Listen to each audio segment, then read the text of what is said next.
امتحان داریم.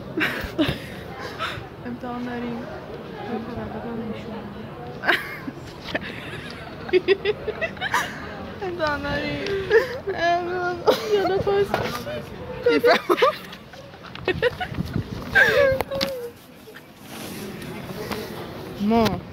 ما میریم امتحان میدیم میان.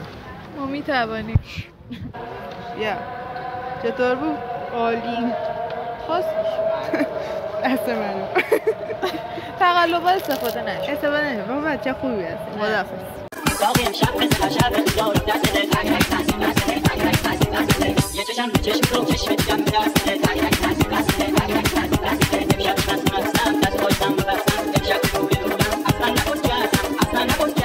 خریدان کردم و همین دیگه. اینجا هم بازار گل محلاتی. آره نه داداش این وره سلفیه. خب پس بیا من. آره اینا اومینا استیجو داره.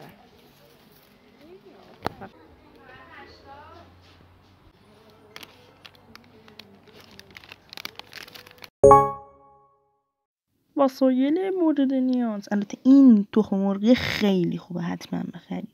اول طرحو اومدم با مداد روی بومم کشیدم و با این رنگ مشکی اومدم دورشو دورگیری کردم. البته اگه شما ماژیک اکریلیک داشته باشید خیلی خیلی راحت تره، یعنی اصلا یه چیز میگم یه چیز میشنوید.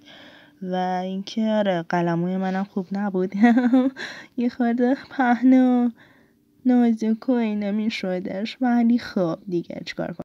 رنگ‌های خود را در داخل تخم مرغی ریخته که شامل سیاه، قرمز، زرد و رنگ زیبای سفید برای ترکیبات مورد نیازه. مثل اینکه سفید رو میزنی تو قرمز یه صورتی خیلی هم زیبا، جادار، مطمئن. بعد یه کوچولو سفید میزنی به قرمزت که اول یه صورتی جینگول بلا به تحویل بده برای دامن بتمنی. بعد کمه شپرتو میریزی، بعد اینجوری تپ تپ تپ تپ تپ تپ تپ تپ تپ تپ هم میزنی تا اون رنگ میخوایی و بهت بده. اینجا میای قلمو میزنی، بعد قش میفته پایین و میگی که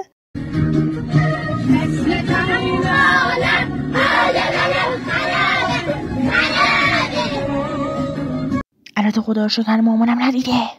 من همو توی تبلت انداختم و این واقعا خیلی کمکم کرد. اول با قلمو اومدم رنگش کنم که یه خورده چاسی بشه، ولی بعد دیدم که واقعا نمیتونم، توانشو ندارم. قلمو یه ساشقاله و با انگشت رو استفاده میکنی و جینگول بلا تبدیل میشه به بتمنی.